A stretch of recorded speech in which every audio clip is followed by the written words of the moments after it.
Hello students, कैसे हैं आप। आई होप डैट कि आप बहुत अच्छे होंगे। और आज हम पढ़ने वाले हैं 10th क्लास साइंस का चैप्टर नंबर 2 अम्ल, क्षारक और लवण। अगर आपने पहला चैप्टर नहीं देखा है तो डिस्क्रिप्शन में मैंने लिंक डाल दिया, वहां जाकर आप पूरी वीडियो देख सकते हो। ठीक है, तो शुरू करते हैं अम्ल, क्षारक और लवण। तो पहले तो मैं डाल देता हूँ चैप्टर का नाम। चैप्टर है हमारे पास 2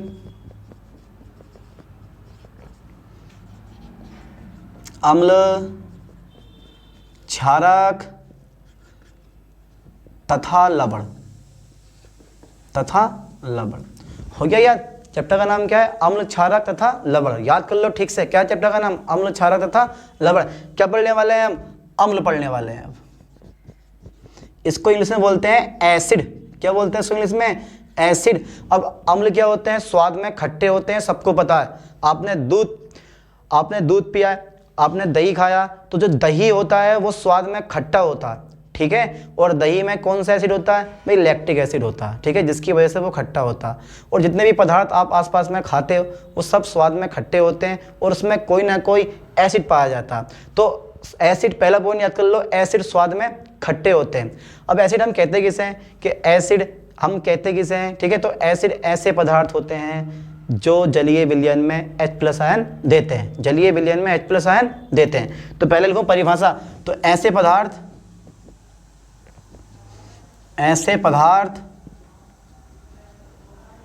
जो जलीय विलयन में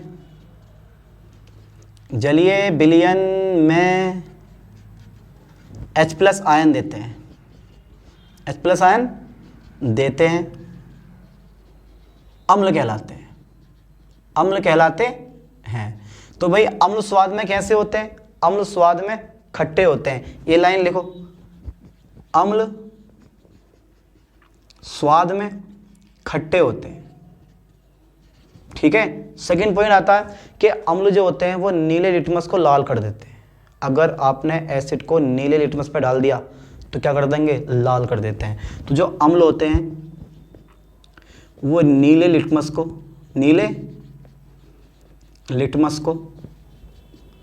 लाल कर देते हैं।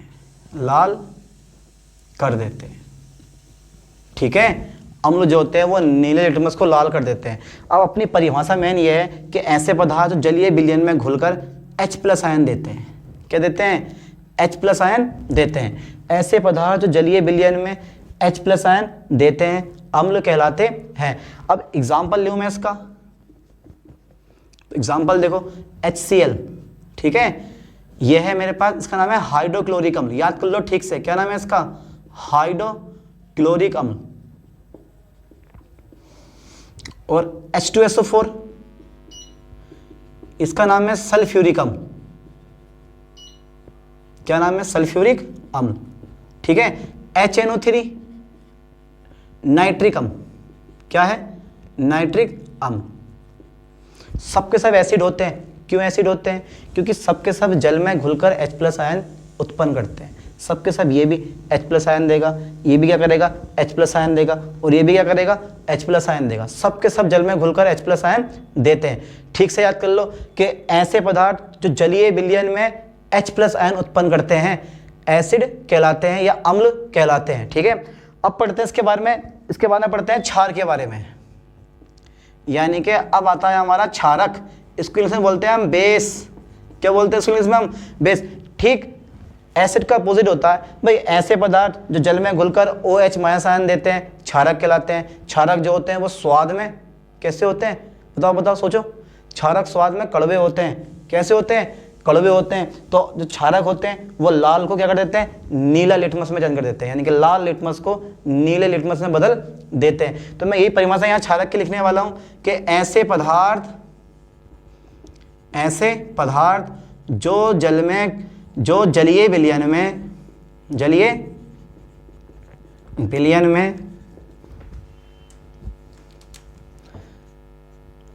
OH- आयन देते हैं क्षारक कहलाते हैं। लिख दे एग्जाम्पल इसका। अब एग्जाम्पल लिख दो इसका। NaOH क्षारक कहलाते हैं।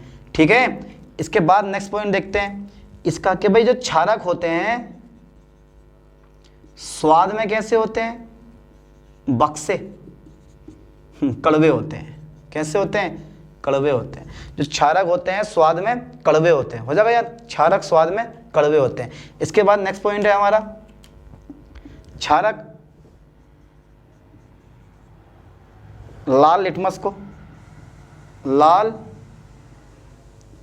को नीला कर देते हैं, नीला कर देते हैं।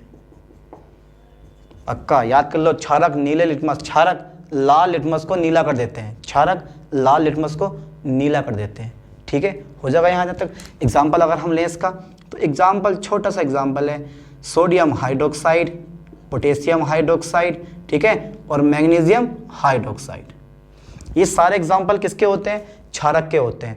अब भैया क्षारक के बाद एक शब्द और आता, क्षार किसे कहते हो आप, क्या होते हैं क्षार, तो क्षारक होते हैं। बस अंतर इतना होता है कि जितने भी क्षार होते हैं वो जल में घुलनशील होते हैं। ठीक है, तो ऐसे क्षारक जो जल में घुलनशील होते हैं क्षार कहलाते हैं। ठीक है, तो क्षार की परिभाषा लिख रहा हूं मैं, देखो ध्यान से, कि ऐसे क्षारक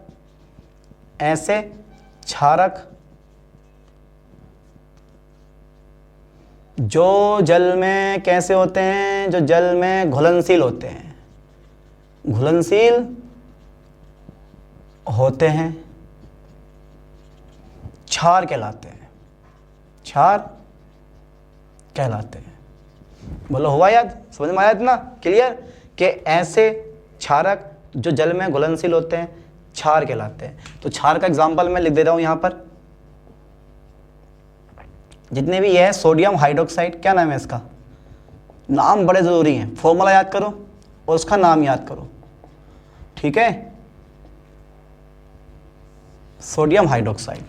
फिर हमारा दूसरा KOH, इसका नाम होगा पोटेशियम हाइड्रोक्साइड। ठीक है, इसका नाम है मैग्नीशियम हाइड्रोक्साइड। तो समझ में आया क्षार किसे कहते हैं, ऐसे क्षारक जो जल में घुलनशील होते हैं क्षार कहलाते हैं। ठीक है, तो यहां तक कर लें स्क्रीनशॉट, इसके बाद पढ़ते हैं आगे। चलो साहब देखो फिर ध्यान से, अब तो यहां तक हुआ क्लियर, पक्का। चलो फिर आगे पढ़ाता हूं, इंडिकेटर जिसे बोलते हैं हम सूचक, क्या बोलते हैं, सूचक। तो किसी विलयन में अम्ल या क्षारक की पहचान करना। ठीक है, किसी विलयन में अम्ल या क्षारक है, इसकी पहचान करवाते हैं सूचक, जिसे बोलते हैं इंडिकेटर। अरे भाई बाइक होती है, बाइक हो कार हो, सब में इंडिकेटर लगे हुए आते हैं, किस काम में आते हैं वो, ठीक है, दिशा बताने के लिए कि व्यक्ति को किधर से किधर को मुड़ना है। ठीक है, तो वो इंडिकेटर होता है। वैसे ही ये कि विलयन में अम्ल है या क्षार है, विलयन में अम्ल है या क्षार है, इस चीज़ की पहचान करने के लिए इंडिकेटर का यूज़ किया जाता है। ठीक है, तो किसी विलयन में अम्ल या क्षार की पहचान करने के लिए क्या करते हैं, हम सूचक का प्रयोग करते हैं। तो मैं लिखता हूँ पहला सूचक की परिभाषा, पहले लिख लो, एक क्वेश्चन लिख लें कैसे पेपर में पूछा जाता है ये। तो सूचक किसे कहते हैं, ये कितने प्रकार के होते हैं, ये कितने प्रकार के होते हैं, ठीक है, सूचक किसे कहते हैं और ये कितने प्रकार के होते हैं। तो डाल दे रहा हूं मैं हेडिंग पहले, सूचक इंग्लिश में बोलता हूं इसको मैं इंडिकेटर, इंडिकेटर। चलो साहब, तो किसी विलयन में अम्ल या क्षार की उपस्थिति का पता लगाने के लिए सूचक का प्रयोग किया जाता है। यानी कि सूचक क्या होते हैं, ऐसे पदार्थ जो किसी विलयन में अम्ल या क्षार की उपस्थिति का पता लगाते हैं, उपस्थिति का पता लगाते हैं। ठीक है, पता लगाते हैं, सूचक कहलाते हैं, सूचक कहलाते हैं।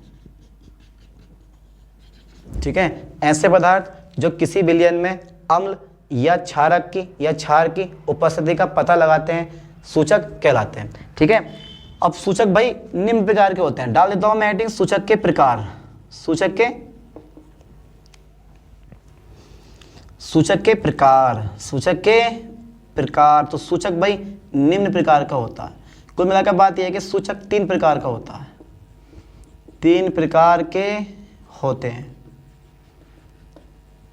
तो पहला जो सूचक लूंगा मैं, ध्यान देना, देखो मैं चार्ट बना रहा हूं, इस चार्ट से आप समझ लेना क्योंकि बड़ी लंबी कथा बैठ जाएगी इसकी अगर डिटेल से पढ़ा दिया जाए तो। पहले नंबर पे आता है प्राकृतिक सूचक। कौन से होते हैं? प्राकृतिक सूचक। और फिर सेकंड नंबर पे आता है कृत्रिम सूचक, कृत्रिम सूचक। और जो थर्ड नंबर पे हमारा आता है वो आता है गंधीय सूचक, गंधीय सूचक। ठीक है, तो पहले नंबर पे क्या आ रहा है? प्राकृतिक सूचक, दूसरे नंबर पे कृत्रिम सूचक, तीसरे नंबर पे गंधीय सूचक। अब सिंपल सी बात है, जब प्राकृतिक सूचक है तो भैया पेड़ पौधों से मिलते हैं, यानी कि ये सूचक पेड़ पौधों से मिलते हैं। याद कर लियो किससे मिलते हैं ये सूचक? अरे भाई किससे मिलते हैं ये सूचक पेड़ पौधों से मिलते हैं, हमें पेड़ पौधों से प्राप्त होते हैं, प्राप्त होते हैं। जैसे बताओ जरा, जैसे एग्जाम्पल है लिटमस। क्या है? लिटमस पेपर, लिटमस पेपर हो गया, हल्दी हो गई आदि। ठीक है, ये सब क्या है आपके? ये सब प्राकृतिक सूचक होते हैं। क्यों? क्योंकि पेड़ पौधों से मिलते हैं। अब आ गए कृत्रिम में। यार ये क्या होते हैं? किसे कहते हो आप कृत्रिम सूचक? तो कृत्रिम सूचक जो मानव द्वारा बनाए जाते हैं, जो मानव द्वारा बनाए जाते हैं वो कौन से होते हैं? कृत्रिम सूचक होते हैं। और अधिकांश इन्हीं सूचक का हम ज़्यादा यूज़ करते हैं। ठीक है, तो मैं लिख दे रहा हूँ, यहाँ लिख दे रहा हूँ मैं, ये रासायनिक पदार्थ होते हैं, ये रासायनिक पदार्थ होते हैं।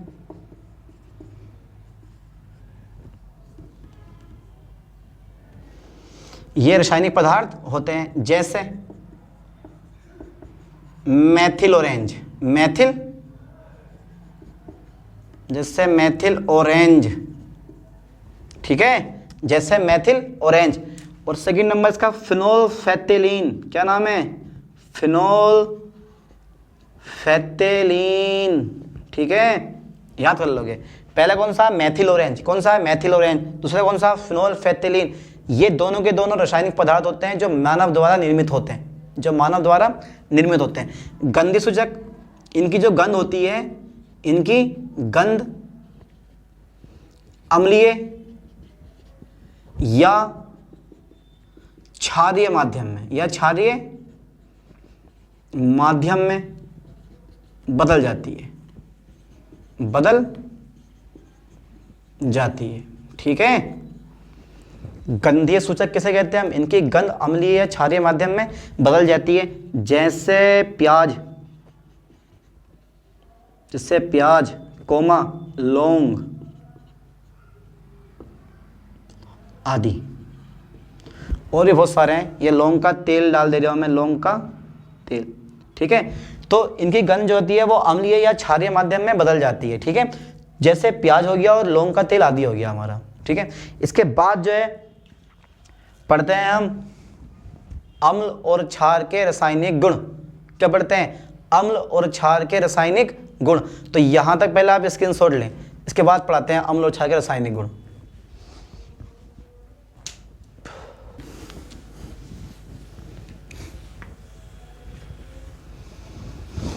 देखो फिर तो डालो हेडिंग अम्ल और क्षार के रासायनिक गुण। अम्ल तथा क्षार के रासायनिक गुण। ठीक है, अम्ल तथा क्षार के रासायनिक गुण। तो सबसे पहला नंबर लेते हैं हम धातु के साथ क्रिया। पहला नंबर लेते हैं हम धातु के साथ क्रिया, धातु के साथ क्रिया। अब धातु क्या होती है? धातु ऐसे पदार्थ होते हैं जो इलेक्ट्रॉन देते हैं, इलेक्ट्रॉन देते हैं। धातु किसे कहते हो आप? धातु ऐसे पदार्थ होते हैं जो इलेक्ट्रॉन देते हैं।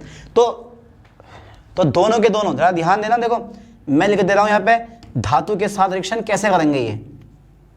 आराम से याद हो जाएगा, शॉर्ट ट्रिक है बिल्कुल, आराम से याद कर लोगे।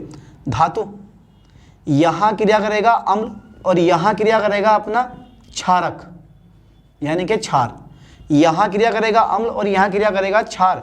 यानी कि देखो ध्यान से, अम्ल जब धातु से क्रिया करता है, अम्ल जब धातु से क्रिया करता है तो लवण प्लस हाइड्रोजन गैस बाहर निकलती है, हाइड्रोजन गैस, ठीक है, हाइड्रोजन गैस, या ये बन गया आपके पास।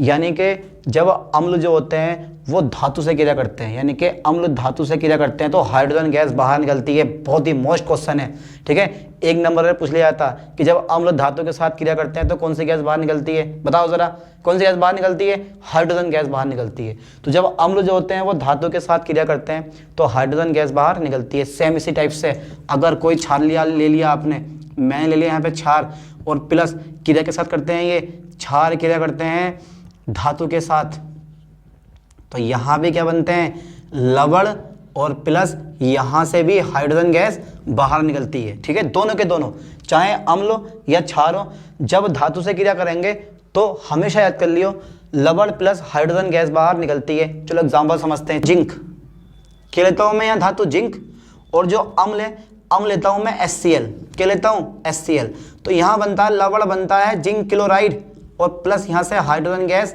बाहर हो जाती है। लवण कौन सा बना मेरे पास, तो लवण कौन सा बना मेरे पास, जिंक क्लोराइड, और यहाँ से हाइड्रोजन गैस बाहर हो जाती है। तो जब भी अम्ल धातु से क्रिया करते हैं हमेशा हाइड्रोजन गैस बाहर निकालते हैं, ठीक है। तो इस जिंक धातु ने जब इस HCl से क्रिया करी तो क्या बना दिया, जिंक क्लोराइड बना दिया, क्या बना दिया, जिंक क्लोराइड बना दिया, ठीक है। तो देखते हैं अभी बैलेंस नहीं है हाइड्रोजन के 2 परमाणु में, तो मैंने यहाँ भी 2 लगा दिया, अब Cl के भी 2 गए और हाइड्रोजन के भी आपके 2 गए। इसी प्रकार से आता है क्षार, क्षार ले लिया मैंने NaOH, ये जल में घुलनशील होता है, प्लस मैंने लिया है जिंक, तो जब मैं बनाऊंगा तो याद कर लो हाइड्रोजन गैस तो हमेशा बाहर होनी है, ठीक है। तो ये बनता है compound sodium zincate, sodium zincate,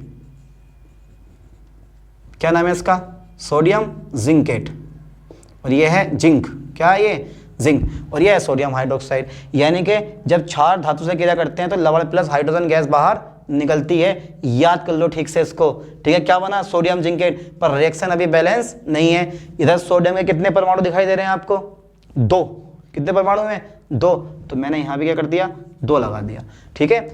बन गई कंपाउंड, बन गई आपके पास रिएक्शन, ठीक है। तो यहाँ लिख लेना आप, यहाँ आप चाहते हो तो लिख भी सकते हो कि यार अम्ल तथा क्षार, ठीक है, धातु से क्रिया करके हाइड्रोजन गैस बाहर निकालते हैं। मैं लिख दे रहा हूं यहाँ पे देखो, अम्ल तथा क्षार दोनों के दोनों धातु से क्रिया करके, धातु से क्रिया करके लवण तथा हाइड्रोजन गैस बनाते हैं, H2 गैस बनाते हैं।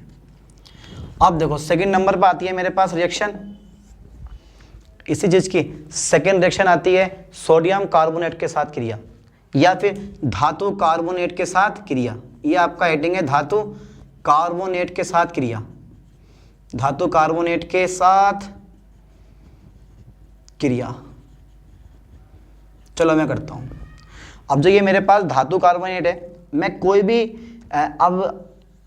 अब ये जो धातु कार्बोनेट है वो अम्ल और क्षारक, अम्ल और क्षारक इन दोनों के साथ रिएक्शन करेगा, इन दोनों के साथ रिएक्शन करता है या नहीं, बस ये देखते हैं। तो यह है मेरे पास देखो धातु कार्बोनेट, कोई भी अम्ल होगा और प्लस धातु कार्बोनेट होगा, धातु कार्बोनेट होगा,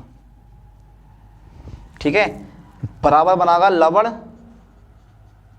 प्लस CO2 प्लस H2, ठीक है, यहां से और H2 गलत हो गया, H2 ये बार होता, ठीक है। जब अम्ल धातु कार्बोनेट के साथ क्रिया करते हैं तो लवण प्लस कार्बन डाइऑक्साइड प्लस जल बाहर होता, कार्बन डाइऑक्साइड भी उड़ जाती है, जो जल होता है वो भी क्या होता है, बाष्प बन के उड़ जाता है, ठीक है। लेकिन क्षार होते हैं वो कोई अभिक्रिया नहीं करते, कोई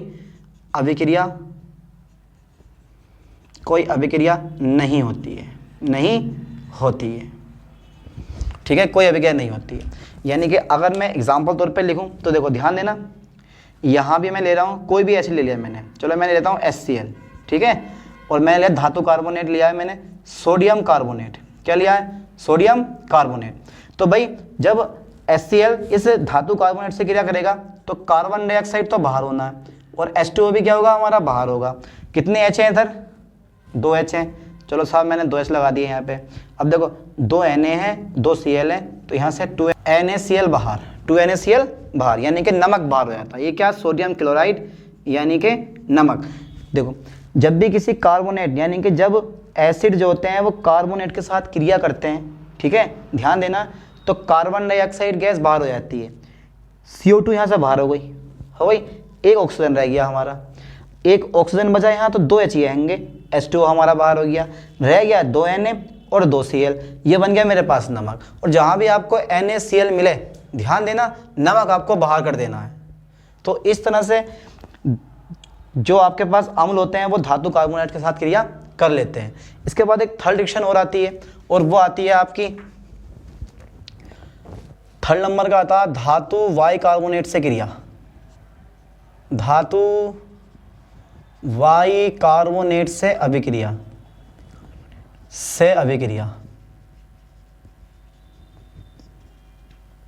धातु वाई कार्बोनेट से अभिक्रिया। तो सबसे पहले देखते हैं कि इन दोनों में से क्रिया करता कौन है। तो डायरेक्टली मैं लिख दूंगा कि जो आपके अम्ल होते हैं वो धातु वाई कार्बोनेट, धातु वाई कार्बोनेट से क्रिया करके क्या बनाते हैं, हमेशा लवण प्लस कार्बन डाइऑक्साइड प्लस जल, ये चीज़ें बना लेते हैं आराम से।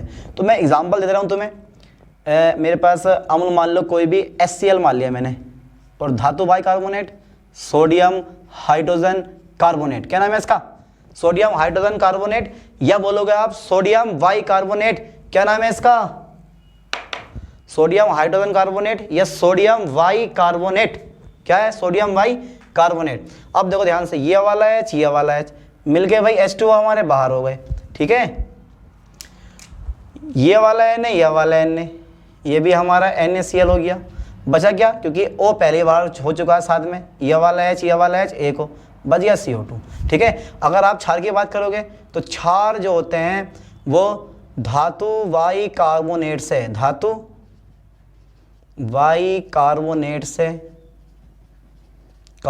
से क्रिया नहीं करते हैं,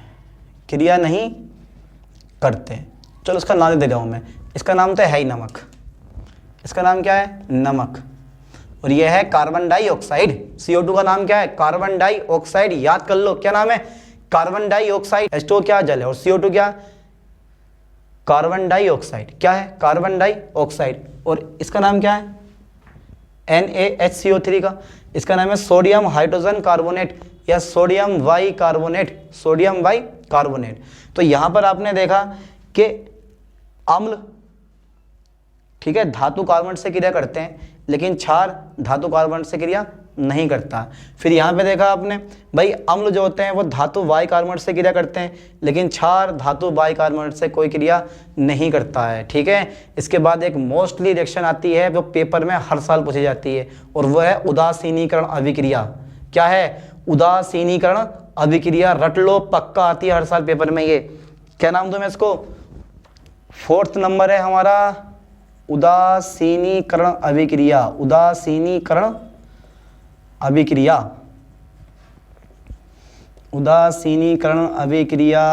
वेरी इंपॉर्टेंट क्वेश्चन है, वेरी इंपॉर्टेंट, ध्यान देना। क्या है ये, वेरी इंपॉर्टेंट क्वेश्चन है। क्या, उदासीनीकरण अभिक्रिया।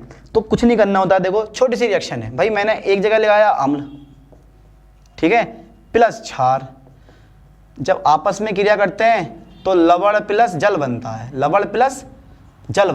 ठीक है। जब अम्ल तथा क्षार आपस में क्रिया करते हैं तो जब अम्ल तथा क्षार आपस में क्रिया करते हैं तो लवण प्लस जल बनता है, ठीक से याद कर लो। जब अम्ल और क्षार आपस में क्रिया करते हैं तो लवण प्लस जल बनता, ठीक है। मैं आगे बढ़ रहा हूँ कहानी थोड़ी सी, तो एग्जाम्पल ले लें पहले इसका, ठीक है भाई। अम्ल ले लो कोई सा भी, चलो मैंने HCl ले लिया, क्षार ले लो NaH ले लिया, ठीक है। इसके पास H है तो ये एसिड हो गया, इसके पास OH है तो ये क्षार हो गया। अब क्या बनागा, लवण बनागा। तो NaCl तो मिल नहीं मिलना, जहाँ Na दिखे Cl दिखे NaCl बाहर, ठीक है। अब बचा क्या मेरे पास OH और एक ये वाला H, तो मेरे पास H2O बाहर हो गया और ये NaCl नमक बन गया।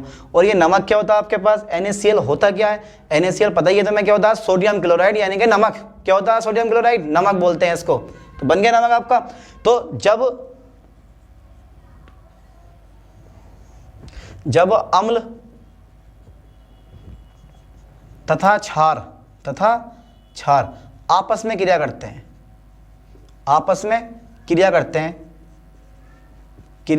हैं, तो लवण तथा जल बनता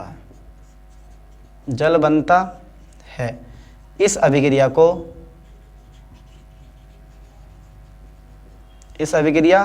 को उदासीनीकरण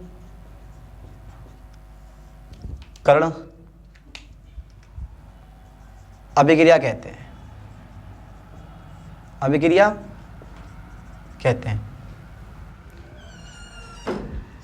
अरे तुम आ गए पढ़ने। जैसे देखो,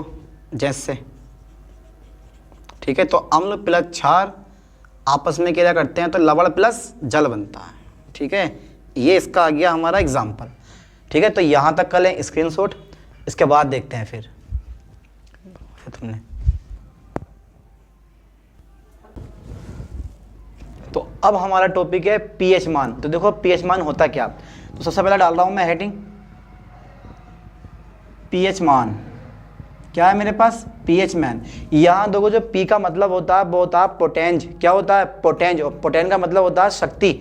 पी का मतलब क्या है यहाँ, पोटेंज, और पोटेंज का मतलब होता है शक्ति। यानी कि पोटेंज एक जर्मन वर्ड है जहाँ से ये पी लिया गया, और अगर हिंदी में ट्रांसफर करो इसको तो ये बैठता है शक्ति, ठीक है। तो मैं ये लिख रहा हूँ यहाँ पे। तो पीएच में पी जो है वो पोटेंज वर्ड से लिया गया, पोटेंज सबसे लिया गया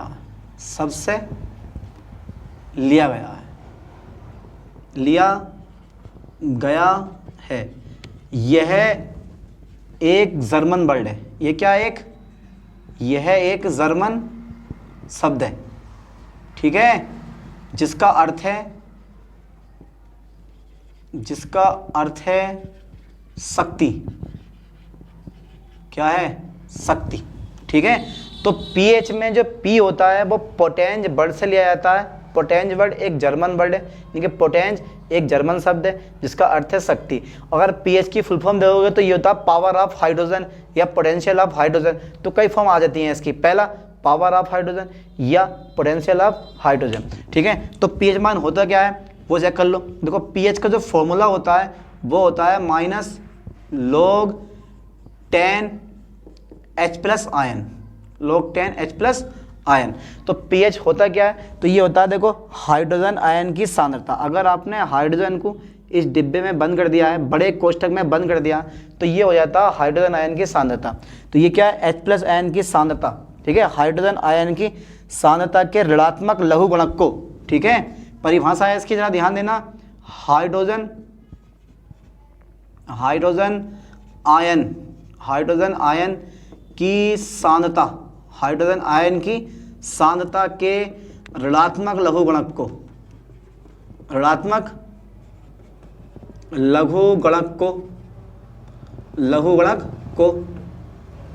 हाइड्रोजन आयन की सांद्रता के ऋणात्मक लघु गुणक को पीएच मान कहते हैं। पीएच मान कहते हैं, ठीक है। बोलो समझ में आया ये टॉपिक? छोटा सा पॉइंट था कि भाई पीएच मान होता क्या। तो पी से होता है पावर और एस से होता है हाइड्रोजन, यानी कि पावर ऑफ हाइड्रोजन। हो जाएगा यार कि पीएच मान किसे कहते हो आप, तो हाइड्रोजन आयन की सांद्रता, हाइड्रोजन आयन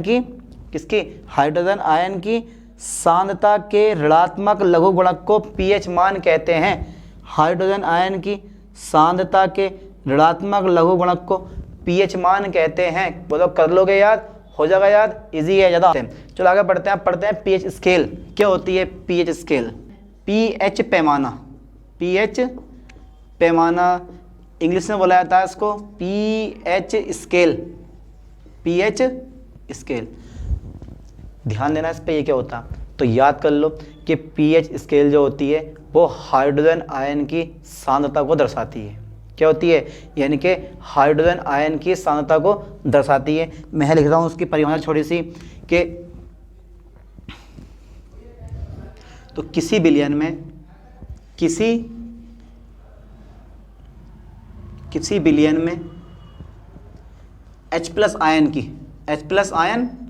की सांद्रता ज्ञात करने के लिए, सांद्रता ज्ञात करने के लिए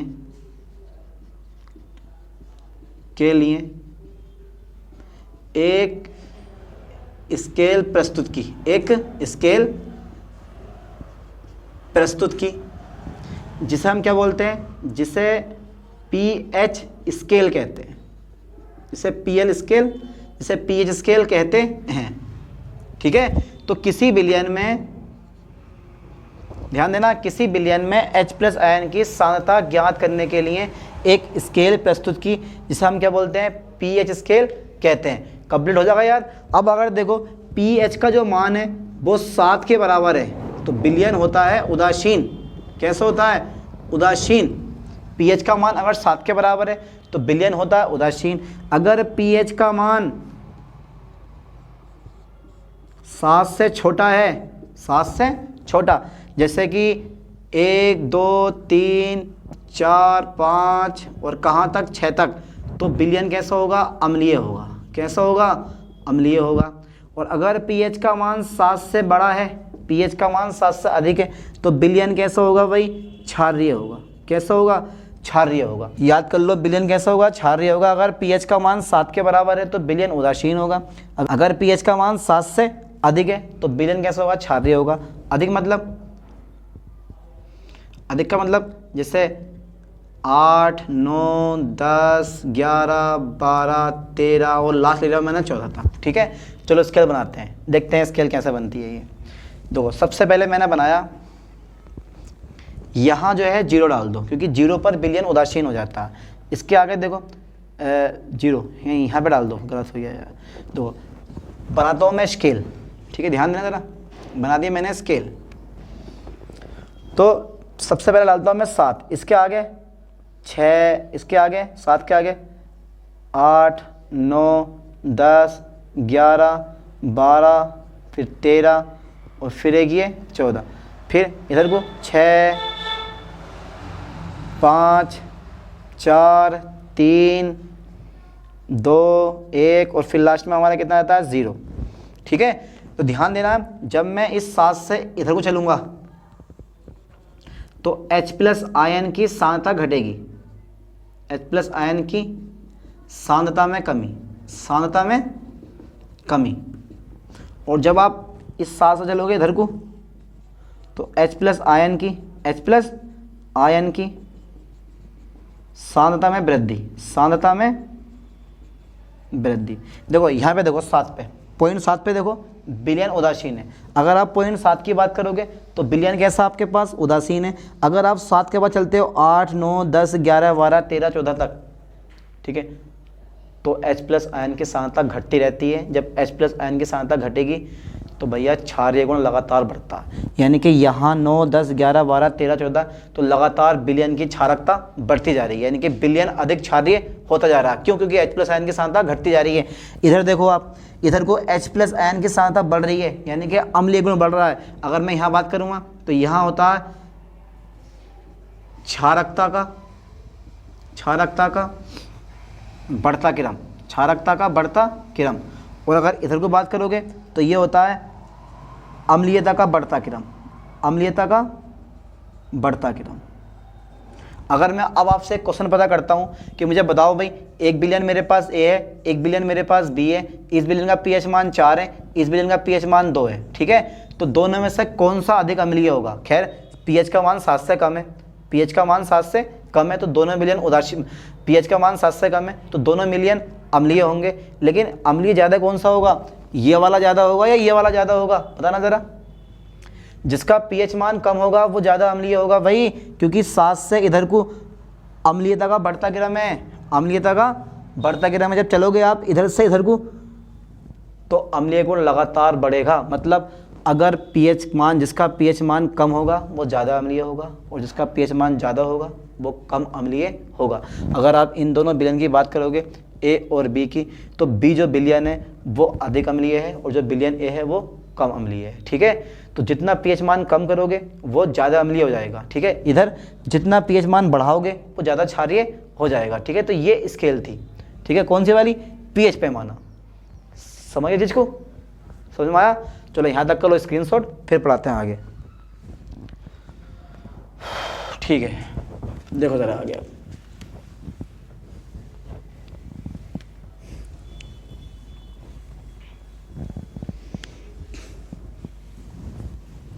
जरा बताओ मुझे। ठीक है, अब नेक्स्ट पॉइंट देखो, तो देखते हैं अब सोडियम हाइड्रोक्साइड। तो सोडियम हाइड्रोक्साइड बनाने की विधि, उसके उपयोग, ठीक है, और उसके रासायनिक गुण या भौतिक गुण क्या होते हैं। तो सबसे पहले मैं डालता हूँ हेटिंग कास्टिक सोडा। जस्ट इसके बाद टॉपिक आता है कास्टिक सोडा। क्या आता है, कास्टिक सोडा। ठीक है, कास्टिक सोडा।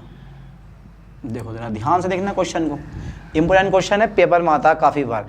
पेपर में क्वेश्चन पूछा जाता है कि कास्टिक सोडा को बनाने की विधि लिखिए और इसके 2 उपयोग भी लिखिए। तो मैं सबसे पहले लिख रहा हूँ यहाँ पे, देखो कास्टिक सोडा एन, इसका पहले लिख दे रहा हूँ मैं रासायनिक सूत्र। रासायनिक सूत्र क्या होता है, रासायनिक सूत्र। तो इसका जो रासायनिक सूत्र होता है वो होता है NaOH। ठीक है, अगर आप पढ़ो इसका रासायनिक नाम, तो उसका जो रासायनिक नाम आता है वो आता है सोडियम हाइड्रोक्साइड। कौन सा आता है, सोडियम हाइड्रोक्साइड।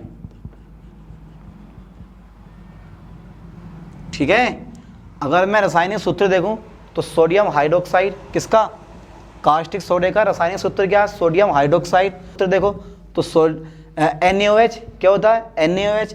और अगर रासायनिक नाम देखोगे तो क्या होता है, सोडियम हाइड्रोक्साइड होता है। क्या होता है, सोडियम हाइड्रोक्साइड होता है। चलो बनाने की विधि पढ़ते हैं इसको, कैसे बनाते हैं इसको, बनाने की विधि। तो देखो सबसे पहला नंबर अगर मैं लो बनाने की विधि में कास्टिक सोडा को, तो नमक है, इस नमक के जलीय विलयन में, नमक के जलीय विलयन में आपको विद्युत धारा प्रवाहित कर देनी है। ठीक है, नमक के जलीय विलयन में आपको विद्युत धारा प्रवाहित कर देनी है। तो क्या बनता है हमारा, कास्टिक सोडा बनता है। ये बना कास्टिक सोडा, और प्लस यहाँ से अगर मैं बाहर करूँ तो H2 यहाँ से बाहर होता है और Cl2 भी यहाँ से बाहर हो जाता है। ये भी गैस होती है और ये भी गैस होती है। क्या बना मेरे पास, सोडियम हाइड्रोक्साइड। रिएक्शन अभी बैलेंस नहीं है तो मैं यहाँ करूँगा 2 लगा दूंगा। ठीक है, क्योंकि Cl2 है मेरे पास, 2 लगा दिया मैंने यहाँ, Na2 हो गए तो मैंने 2 यहाँ लगा दिया। ठीक है, कंप्लीट। अब 2H यहाँ है और 2H यहाँ है, 4 हो गए तो मैंने 2 यहाँ लगा दिया। अब कंप्लीट, बिल्कुल रिएक्शन बिल्कुल बैलेंस हो गई। ठीक है, तो नमक के जलीय विलयन में विद्युत धारा प्रवाहित करने पर कास्टिक सोडा बनता है। यहाँ लिख दे रहा हूँ मैं कि नमक के जलीय विलयन में, नमक के जलीय विलयन में विद्युत धारा प्रवाहित करने पर, विद्युत धारा प्रवाहित करने पर, ठीक है, कास्टिक सोडा बनता है। कास्टिक सोडा बनता है। क्या बनता है, कास्टिक सोडा बनता है। यार नमक के जलीय विलयन में विद्युत धारा प्रवाहित कर दो, क्या बन जाएगा आपका, कास्टिक सोडा बन जाएगा। ठीक है, इस अभिक्रिया को ध्यान देना जरा, इस अभिक्रिया को क्लोर क्षार अभिक्रिया भी कहते हैं। क्लोर क्षार अभिक्रिया भी कहते हैं। ठीक है, ध्यान देना, क्यों, क्योंकि क्षार बन रहा है, क्योंकि NaOH क्षार है, सोडियम हाइड्रोक्साइड क्या है, एक स्ट्रॉन्ग बेस है, यानी कि प्रबल क्षार है, और Cl2 भी बन रही है, जिसकी वजह से इसका नाम दिया गया है क्लोर क्षार अभिक्रिया। इसकी विधि जरूर पढ़ते हैं। अब देखो जो थोड़ी सी विधि है ना इसकी, इस विधि में चित्र बनता है, छोटा सा बना दें तो देखो बना रहा हूँ चित्र में। सबसे पहले देखो चित्र ज़्यादा बड़ा नहीं है इसका, ठीक है।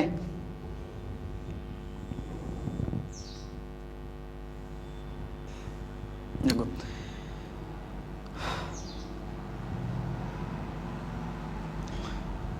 यहाँ मैंने एक छड़ बनाई, फिर यहाँ पे मैं एक छड़ बनाऊंगा, ठीक है। ब्लैक कर दे रहा हूँ मैं इसको भी आपको ब्लैक कर देना है, ठीक है। फिर इसको जो है बैटरी के प्लस से जोड़ना है, इसको जो है बैटरी के माइनस से जोड़ देना, ठीक है। थोड़ा सा इसको प्लस और यहाँ माइनस, ठीक है। तो ये है आपका प्लस टर्मिनल और ये है माइनस टर्मिनल, यानी कि एक होता है इसमें से प्लस वाला होता है एनोड और माइनस वाला होता है कैथोड। तो ये वाला क्या है इधर एनोड और ये वाला क्या है इधर कैथोड, ठीक है। समझ में आया कुछ। अब यहाँ से जो है आप नमक का घोल प्रवाहित करते हो, यहाँ से प्रवाहित करना आपको नमक का घोल, NaCl का घोल, ठीक है। तो आपको यहाँ से क्या मिलेगा भाई, यहाँ से क्या मिलने वाला आपको, ठीक है, नमक का घोल सोडियम हाइड्रोक्साइड के साथ, सोडियम हाइड्रोक्साइड के साथ, ठीक है। अब ये है झिल्ली, इसको बोला जाता है झिल्ली, ये आपका क्या है, ये है झिल्ली, ठीक है। तो ये एनोड है, ये वाला क्या कैथोड है। अब नमक का घोल प्रवाहित करते हो आप यहाँ से, तो यहाँ से क्या मिलता है हमें, नमक का घोल सोडियम हाइड्रोक्साइड के साथ। इसका मतलब यह है कि सोडियम हाइड्रोक्साइड हमें कहाँ मिल रहा है, कैथोड पे मिल रहा है। और एक चीज़ और है देखो, अब हम विद्युत, अब विलयन है हमारा, ध्यान देना जरा, ये NaCl है आपका और ये क्या मेरे पास NaCl है आपका, ठीक है। और ये NaCl है आपका और ये क्या आपके पास जल है, ये क्या आपके पास जल है।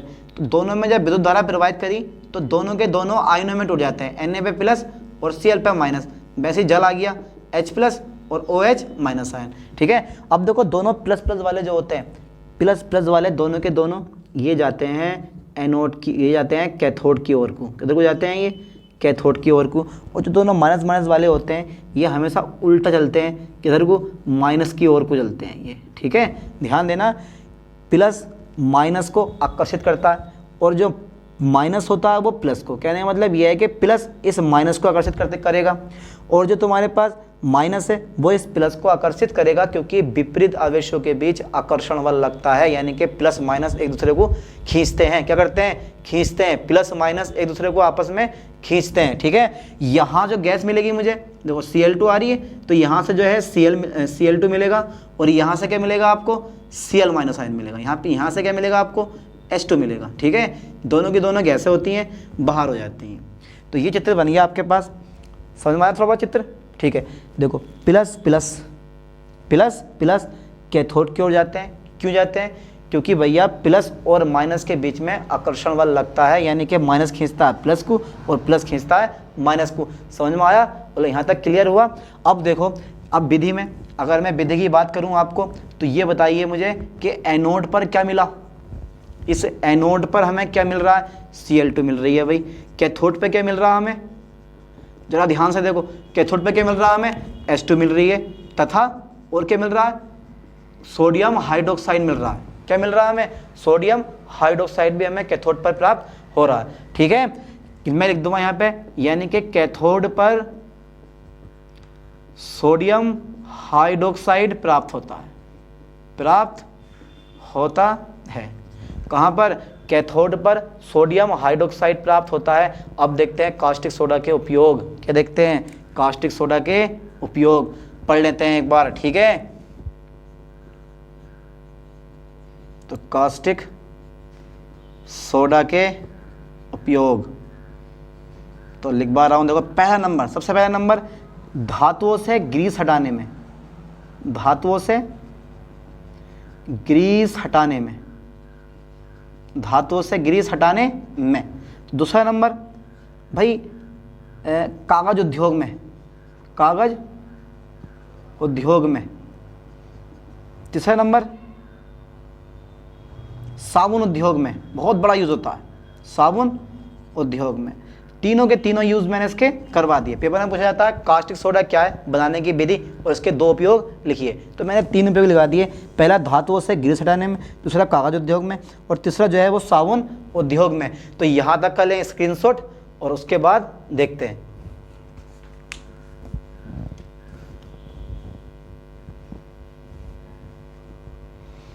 ठीक है, तो अब नेक्स्ट टॉपिक आता है हमारा। अब जो नेक्स्ट टॉपिक आता है वो आता है व्यंजक चूर्ण। देखा है आप लोगों में से किसी ने व्यंजक चूर्ण देखा है किसी ने? चलो मैं पढ़ाता हूँ व्यंजक चूर्ण होता क्या। तो सबसे पहले डाल देता हूँ मैं हेडिंग। क्या हेडिंग रहेगा मेरे पास?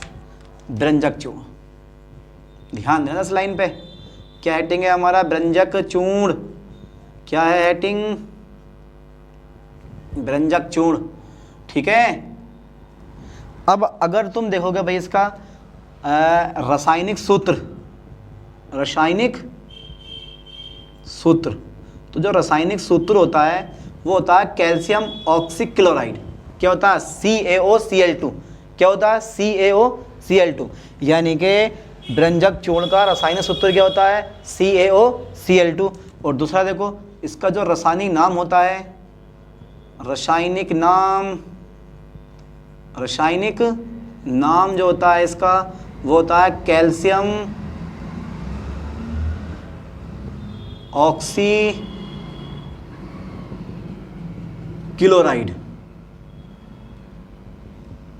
कैल्शियम ऑक्सीक्लोराइड समझ में आया कुछ? फॉर्मूला क्या है? CaOCl2 और कैल्शियम ऑक्सीक्लोराइड इसका रासायनिक नाम होता है। एक नाम से और पुकारा जाता है ये, इसका एक नाम और होता है और वो होता है ब्लीचिंग पाउडर। इंग्लिश में कहते हैं इसको ब्लीचिंग पाउडर। क्या बोलते हैं इसको? Bleaching powder. ठीक है, चलो आगे बढ़ाते हैं। बनाने की विधि देख लें आप इसको। बनाने की विधि तो सिंपल सा मेथड है। थ्योरी चाहो तो आप लिख लेना, वरना मैं लिखवा दूंगा। ठीक है, तो ये जो मेरे पास चूना आता है एक, ठीक है, एक चूना आपको लेना है कैल्शियम हाइड्रोक्साइड। क्या लेना है? Calcium hydroxide. ये शुष्क चूना होता है। क्या होता है? शुष्क चूना। यानी कि CaOH का होल ट्वाइस। क्या है ये? CaOH का होल ट्वाइस। ये लिया मैंने बुझा हुआ चूना कैल्शियम हाइड्रोक्साइड। तो कैल्शियम हाइड्रोक्साइड में क्या कर देना आपको?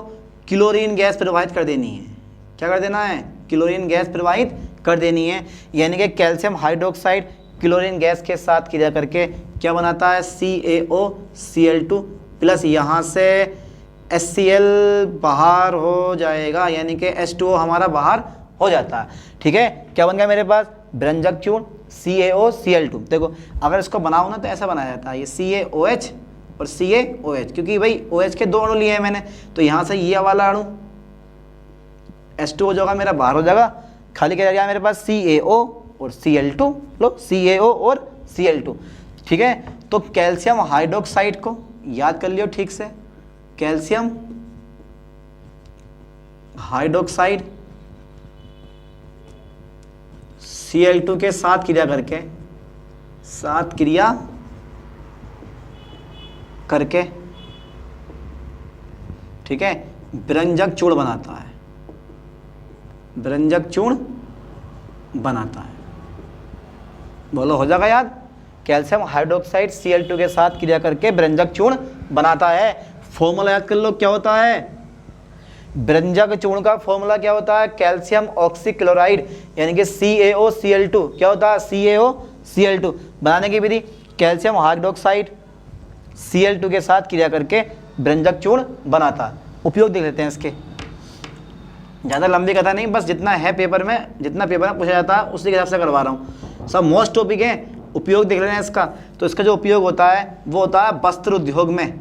वस्त्र उद्योग में, ठीक है, यानी कि सूती तथा लिनेन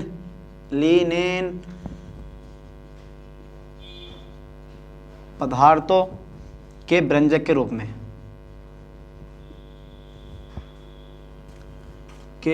में इसका जो सेकेंड यूज होता है वो होता है क्लोरोफॉर्म के औद्योगिक निर्माण में। क्लोरोफॉर्म के औद्योगिक निर्माण में, औद्योगिक निर्माण में। ठीक है, चलो इसका एक यूज और देख लेते हैं, और वो यूज होता है पीने के पानी, पीने के पानी को जीवाणु रहित, जीवाणु रहित बनाने में। ठीक है, बनाने में। ये मैंने 3 यूज लिखवा दिए, इसके तीनों के तीनों याद करो ठीक से। क्या है? वस्त्र उद्योग में सूती व लिनेन के कपड़ों को व्यंजक के रूप में यानी कि रंगने में, और क्लोरोफॉर्म के औद्योगिक निर्माण में। दूसरा है पीने के पानी को जीवाणु रहित बनाने में। तो व्यंजक चूर्ण भी तुम्हारा क्लियर हो गया। ठीक है, 2 नंबर में पूछा था क्वेश्चन, बस पूछता है व्यंजक चूर्ण बनाने की विधि और 2 उसके उपयोग लिखिए। व्यंजक चूर्ण बनाने की विधि और इसके 2 उपयोग लिखिए। ठीक है, अब आगे पढ़ाते हैं। अब नेक्स्ट टॉपिक है हमारे खाने का सोडा, खाने का सोडा। और इसका जो नाम होता है वो होता है बेकिंग सोडा।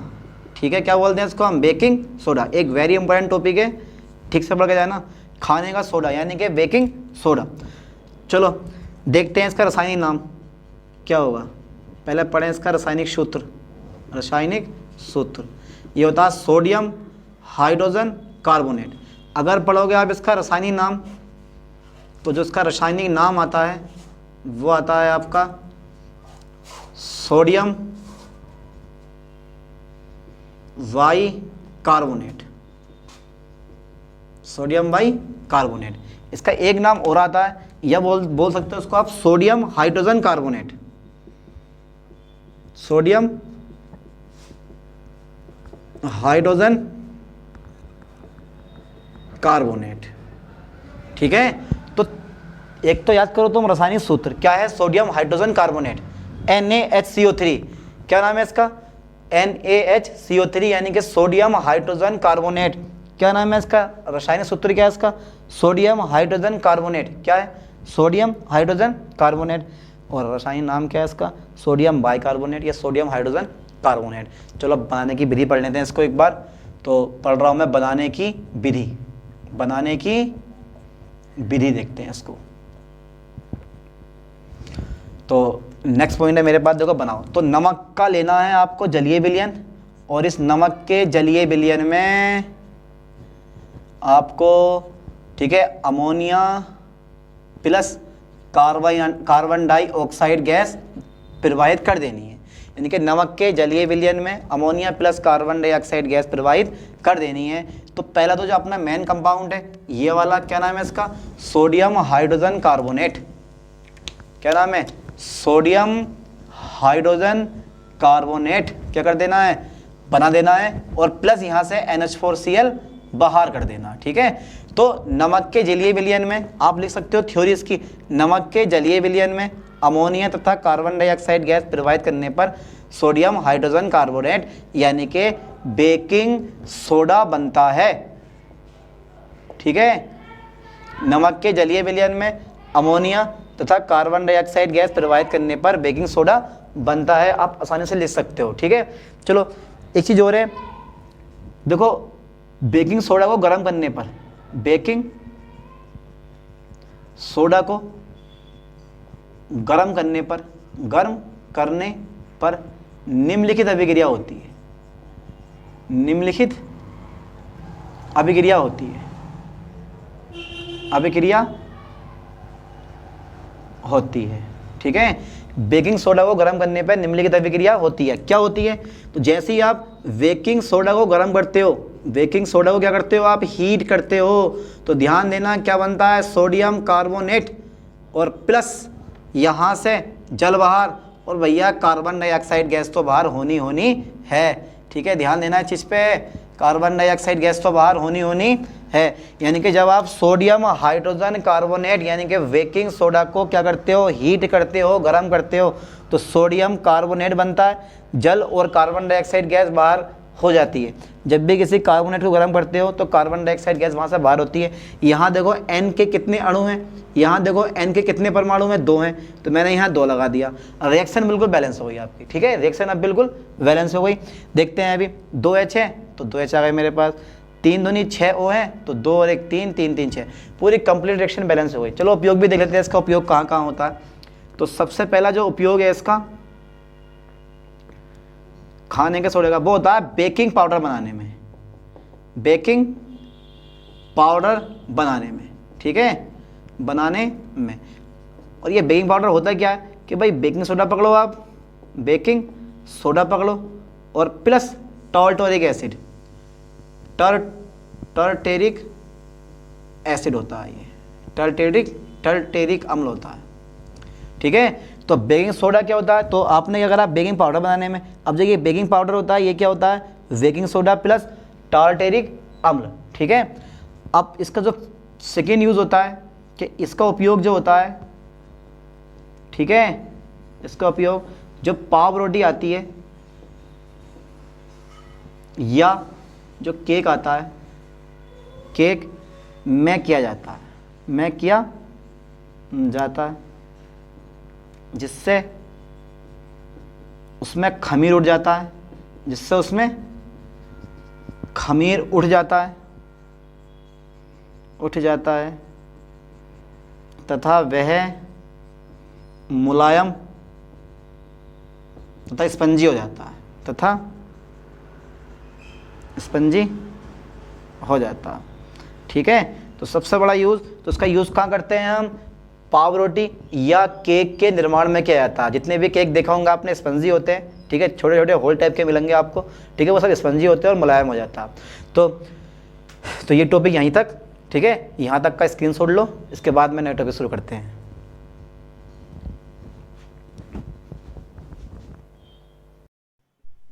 तो अब एक नया टॉपिक है हमारा प्लास्टर ऑफ पेरिस, ठीक है, जिसको शॉर्ट में कहा जाता है POP। तो शुरू करते हैं फिर, प्लास्टर ऑफ पेरिस, प्लास्टर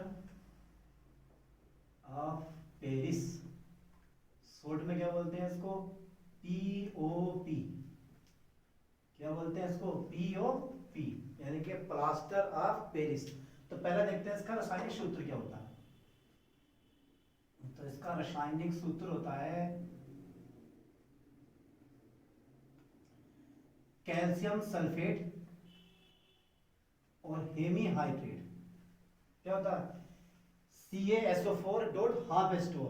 इसका रासायनिक सूत्र क्या है, CaSO4 dot half H2O।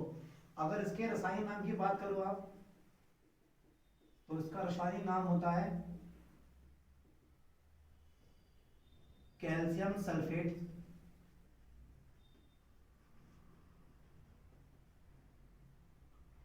Hemihydrate, hemihydrate, या इसको कभी कभी कैल्शियम सल्फेट अर्ध हाइड्रेट भी बोल दिया जाता है, क्योंकि H2O का आधा अणु लिया जाता है यहाँ पर H2O का आधा अणु होता है, जिसकी वजह से इसको कैल्शियम सल्फेट हेमीहाइड्रेट भी कहते हैं। तो इसको एक बार बनाने की विधि देख लेते हैं, बनाने की विधि। तो देखो कैसे बनाया जाता है ये। तो ये जिप्सम से बनाया जाता है, काय से, जिप्सम से। तो जिप्सम को जब 373 केल्विन ताप पे आप गर्म करते हो तो प्लास्टर ऑफ पेरिस बनके तैयार होता है। और ये एक सफेद रंग का चूर्ण होता है, पाउडर होता है व्हाइट कलर का। तो जिप्सम को, यह है जिप्सम का सूत्र, CaSO4 और डॉट 2H2O, यह है जिप्सम। क्या है ये, जिप्सम। और इस जिप्सम का फॉर्मूला होता है CaSO4 डॉट 2H2O। क्या करते हो उसको आप, 373 केल्विन ताप पे गर्म करते हो, हीट करते हो, ठीक है। तो देखो क्या बनेगा, तो यहां से कैल्शियम सल्फेट अर्ध हाइड्रेट अलग हो जाता है और एक सही 1/2 H2O का अणु यहां से बाहर हो जाता है। अब अगर इसको दोनों को जोड़ोगे तो ये होगा 2, इन दोनों को जोड़ने पर यानी कि एक सही 1/2 और हाफ को जब जोड़ोगे तो ये 2 अणु बैठेंगे जल के, ठीक है, दोनों तरफ रिएक्शन बैलेंस है। तो ये होता है आपका प्लास्टर ऑफ पेरिस, तो शॉर्ट में कहते हो आप POP, plaster of Paris. Formula क्या है, CaSO4 डॉट हाफ H2O, ठीक है। चलो इसकी मैं थ्योरी लिख दे रहा हूं कि जिप्सम को 373 केल्विन ताप पर गर्म करने पर प्लास्टर ऑफ पेरिस बनता है, प्लास्टर ऑफ पेरिस बनता है, प्लास्टर ऑफ पेरिस बनता है। अगेन अगर इस प्लास्टर ऑफ पेरिस में, वैसे तो ये वाइट कलर का पाउडर होता है और इसी में अगर आप जल मिलाओगे यानी कि वाटर मिला दोगे तो फिर से ये जिप्सम में कन्वर्ट हो जाता है। यानी कि प्लास्टर ऑफ पेरिस पीओपी एक सफेद रंग का चूर्ण होता है, एक सफेद रंग का चूर्ण होता है, चूर्ण मतलब पाउडर होता है, चूर्ण होता है जिसमें जल मिलाने पर, जिसमें जल मिलाने पर ठीक है, क्या मिलाते हैं, जल मिलाने पर एक कठोर पदार्थ बन जाता है, एक कठोर पदार्थ बन जाता है जिसे जिप्सम कहते हैं, जिसे जिप्सम कहते हैं। रिएक्शन में लिख रहा हूं इस साइड में, ठीक है। क्या मिलाते हैं, इस पीओपी में अगर आप जल मिला दोगे तो जल मिलाने पर एक कठोर पदार्थ बन जाता है जिसे जिप्सम कहते हैं। फिर से आगे देखो, यहां पर जो है आप plaster of Paris low, CaSO4 half H2O plus मिला दो इसमें वाटर, 1 सही 1/2, तो क्या बन जाता है, फिर से जिप्सम बन जाता है CaSO4.2H2O, ठीक है। ये बन गया आपका फिर जिप्सम। क्या बना दिया मैंने, जिप्सम। चलो इसका उपयोग पढ़ते हैं कि किस काम में आता है ये। तो मैं डाल देता हूं हेडिंग उपयोग। तो जितने भी मूर्ति आती हैं या फिर खिलौने आते हैं बहुत सारे, वो अधिकांश जो होते हैं वो सब पीओपी के बने होते हैं। और जो दीवारों की सतह पर चिकना किया जाता है वहां भी जो है पीओपी का यूज किया जाता है। तो पहला जो यूज होता है इसका, वो मैं यूज करता हूं इसको डॉक्टर के द्वारा, ठीक है, यानी कि डॉक्टर द्वारा हड्डी को सही स्थान पर, हड्डी को सही स्थान पर रखने के लिए, सही स्थान पर रखने के लिए पीओपी का प्रयोग किया जाता है, पीओपी का प्रयोग किया जाता है, ठीक है। दूसरा पॉइंट, दीवारों को चिकना बनाने में, यानी कि दीवार की सतह को चिकना करने में भी आप पीओपी का यूज करते हो। तो मैं दूसरा नंबर दे रहा हूं, दूसरा नंबर लिख दे रहा हूं मैं, दीवार की सतह को चिकना करने में। और एक थर्ड नंबर यूज कर रहा हूं मैं, खिलौने, मूर्ति आदि बनाने में, खिलौने, मूर्ति आदि बनाने में। अब इसके देखो, प्लास्टर ऑफ पेरिस का फॉर्मूला ठीक से याद करो। रासायनिक नाम कैल्शियम सल्फेट हेमीहाइड्रेट। बनाने की विधि होता क्या है, सफेद रंग का पाउडर होता है, यूज का होता है, ये सब मैंने लिखवा दिया। अब इस चैप्टर में इतना ही, और मिलते हैं आपको नेक्स्ट वीडियो के साथ। तब तक के लिए थैंक्स।